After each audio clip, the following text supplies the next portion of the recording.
2024 లేదా 25లో డిగ్రీ లేదా బీటెక్ చదివారా? సాఫ్ట్‌వేర్ జాబ్ కోసం ఎదురు చూస్తున్నారా? అయితే కోడ్ జ్ఞాన్ 100 డేస్ కోర్సులో చేరండి. జాబ్ సాధించండి. Welcome to Suman TV. నేను మీ సుమన్ టీవీ నాగ్. భర్త ఒకవేళ దురదృష్టవశాత్తు చనిపోయినా, లేదు అంటే కొంతమంది అకాల మరణం చెందుతూ ఉంటారు కదా! ఆ పరిస్థితిలో ఏమవుతుందనంటే మొత్తం భార్య మీదే ఆ కుటుంబ పోషణ అంతా పడిపోతుంది. భర్త చేసినటువంటి అప్పు అంతా భార్య మీద పడేటువంటి అవకాశం ఉంటుందా? ఒకవేళ కోర్టును ఆశ్రయిస్తే దానికి చట్టం అసలు ఏం చెప్తుంది? కోర్టు ఏం చెప్తుంది? అనేది ఈరోజు మనతో పాటు హైకోర్టు అడ్వకేట్ అలగిరి రవీంద్రనాథ్ గారు ఉన్నారు. అది వారి మాటలోనే తెలుసుకుందాం. Hello sir. హాయ్ అండి నాగరాజ్ గారు. భర్త చేసినటువంటి అప్పు ఏదైతే ఉంటుందో, ఒకవేళ అకాల మరణం చెందితే భార్య మీదకది వస్తుందా? భార్య దాన్ని తీర్చాల్సినటువంటి అవసరం, బాధ్యత రెండూ ఉన్నాయా? ఒకవేళ అంటే ఇప్పుడు కొంతమందికి ఏంటంటే అసెట్స్ ఉంటాయి. కొంతమందికి అయితే ఏ అసెట్స్ ఉండవు. ఇంకా కష్టపడి కుటుంబ పోషణే కష్టమైపోతున్నటువంటి వాళ్ళు ఉంటారు. అప్పులోళ్ళు వచ్చి మీద పడిపోతూ ఉంటారు. దాన్ని ఎట్లా హ్యాండిల్ చేయాలి?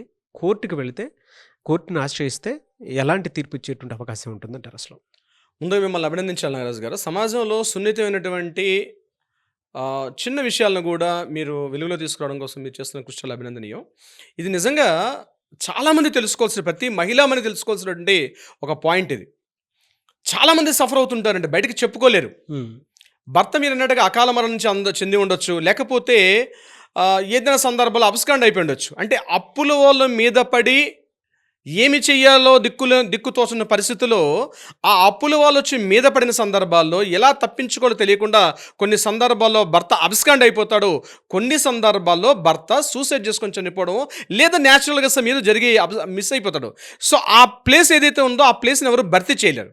ఇక్కడ కనిపిస్తుంది అప్పుల వాళ్ళకి ఎవరు కనిపిస్తారు? బ్యాంక్ వాళ్ళు కావచ్చు, లేదా ఇండివిజువల్గా పర్సనల్గా లోన్స్ ఇచ్చిన వాళ్ళు కావచ్చు. ఎవరైనా ఈమె మాత్రం ఇక్కడ స్క్రీన్ మీద కనిపిస్తుంటుంది. ఇటువంటి సందర్భాల్లో ఈమె పూర్తిగా దీనికి లయబిలిటీ ఉంటుందా?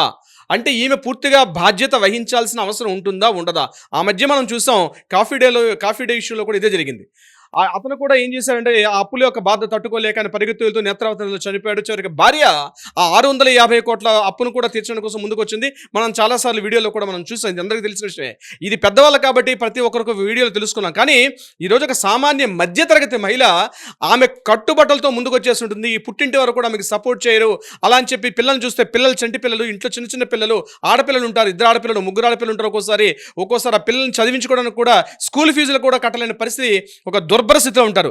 ఈ సమయానికి దొరికిందే అదనుగా మొత్తం అప్పుల వాళ్ళ మీద పడిపోయి మాకు ఇస్తావా చస్తావా అని చెప్పి ఆమె మీద అటాక్ చేయడం చూస్తాం.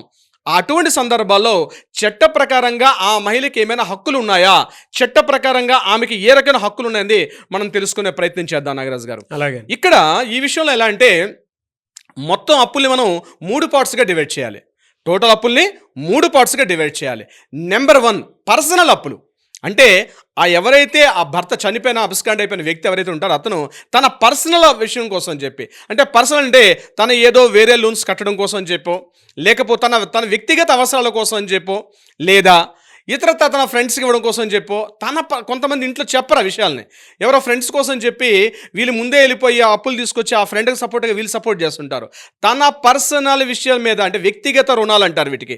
ఏదో వెహికల్ కొనాలనో, కారు కొనాలనో, ఇతరత్ర దేనికి సంబంధించినటువంటి వాళ్ళ వ్యక్తిగత రుణాలని ఒక కేటగిరీ కింద డివిజన్ చేయొచ్చు.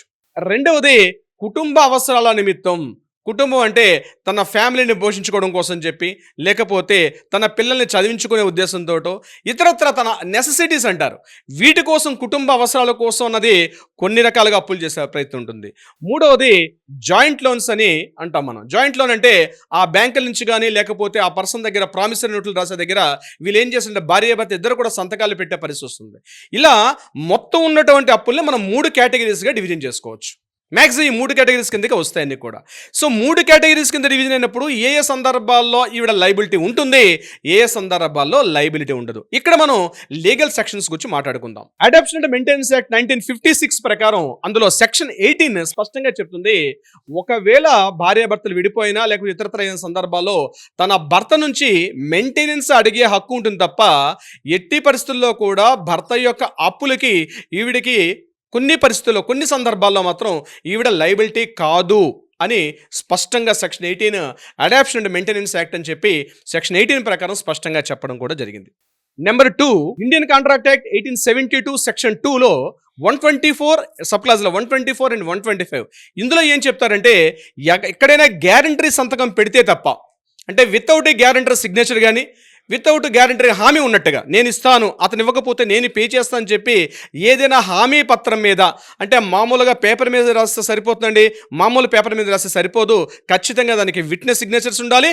అక్కడ రెవెన్యూ స్టాంప్, అట్లీస్ట్ ఒక రెవెన్యూ స్టాంపు, ₹1 ఖరీదు చేసే రెవెన్యూ స్టాంప్ ఉన్న చోట ఆ రెవెన్యూ స్టాంప్ని క్రాస్ చేస్తూ ఉన్నటువంటి గ్యారంటీ సిగ్నేచర్ మాత్రమే, అటువంటి సందర్భాల్లో మాత్రమే ఆ లైబిలిటీ ఉంటుందని స్పష్టంగా ఇప్పుడు నేను చెప్పినటువంటి ఇండియన్ కాంట్రాక్ట్ 1872 యాక్ట్ ప్రకారం మనకి స్పష్టంగా తెలుస్తుంది.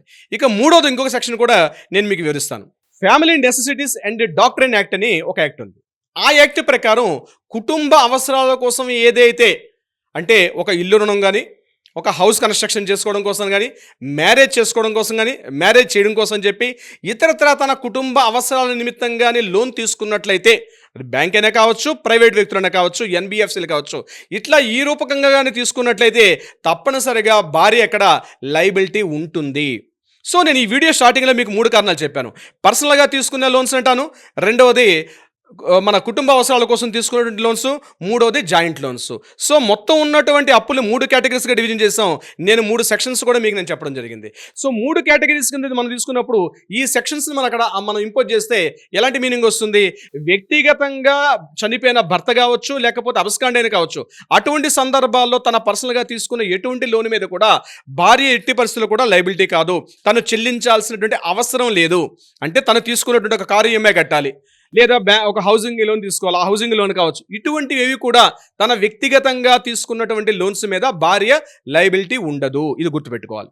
నెంబర్ 2, కుటుంబ అవసరాల నిమిత్తం హౌస్ నెసెసిటీ కోసం అని చెప్పి రెండోది నేను ఇంట్రడ్యూస్ చేశాను.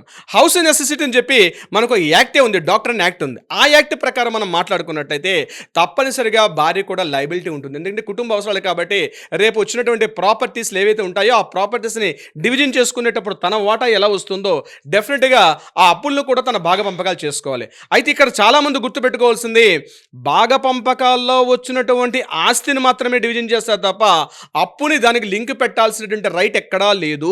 అది కోర్టు మాత్రమే అటాచ్మెంట్ పెడుతుంది. ఎవరైనా బ్యాంకింగ్ సెగ్మెంట్ కానీ, లేకపోతే ఎన్బిఎఫ్సిస్ కానీ, అదిగో మీకు ఇంత ఆస్తి వచ్చింది కాబట్టి మా ప్రాపర్టీ మాకు కట్టండి అని చెప్పి డెట్ రికవరీ ట్రిబ్యునల్కి వెళ్ళి ఆ ప్రాపర్టీ ఇచ్చారు కాబట్టి ఆ ప్రాపర్టీని మేము అటాచ్ చేసుకుంటుంటే కుదరదు. కోర్టు ద్వారా మాత్రమే అటాచ్మెంట్ చేసుకున్నాం. అంటే వాటా పంపకాలను అడిగే హక్కు లేదు. ఆమెకు వచ్చిన ఇన్కమ్ మీద మాత్రమే అప్పు తీర్చే అవకాశం ఉంటుంది తప్ప ప్రాపర్టీ మీద అప్పు తీర్చే హక్కు మాత్రం ఆమెకి లేదు. అది గుర్తుపెట్టుకోవాలి. ఇది నెంబర్ 2ది. ఇక నెంబర్ 3 మాట్లాడాం, జాయింట్ లోన్స్ గురించి మాట్లాడాను. జాయింట్ లోన్స్ అంటే అక్కడ ఇద్దరు సంతకాలు పెట్టి ఉంటారు, ఇద్దరు సిగ్నేచర్స్ పెడతారు, ఇద్దరు జాయింట్ లోన్ తీసుకుంటారు కాబట్టి తప్పనిసరిగా అపోనెంట్ ఎప్పుడైతే మిస్ అయ్యారో ఆపోజిట్గా సెకండ్ పర్సన్ కూడా లయబిలిటీ ఉంటుంది. ఈ రకంగా మనకి అప్పుల మీద భర్త కనిపించకుండా పోతే భార్య టెన్షన్ పడిపోయి అల్లకల్లోలం అయిపోయి ఏం జరిగిపోతుందని ఎలా చెయ్యాలో వాళ్ళు వచ్చిన ప్రజలను తట్టుకోలేక ఉండాల్సిన అవసరం లేదు. చట్టాలు మన వెంబడున్నాయి. ఆ చట్టాలు తెలుసుకోవడం మన బాధ్యత. అక్కడ ఉంది, దాన్ని తెలుసుకోవడం మన బాధ్యత. పక్కనే ఒక నీరిచ్చినటువంటి ఒక మంచినీటి కుండ ఉంది, దాన్ని వాడుకుంటేనే మనకి దాహం తీరుతుంది. చట్టాలు కూడా అంతే, మన అవసరానికి అనుగుణంగా చట్టాలు ఉన్నాయి. బట్ ఏది కరెక్ట్ ఏది రాంగ్ అని చెప్పడానికి ఒక సరైనటువంటి అడ్వకేట్ని అప్రోచ్ అయితే ఆయన మీకు క్లియర్గా విడమర్చే ప్రయత్నం చేస్తారు. నాగరాజ్ గారు, thank you so much for the information. అలాగే రవీంద్రనాథ్ గారు, thank you so much Nagaraj గారు.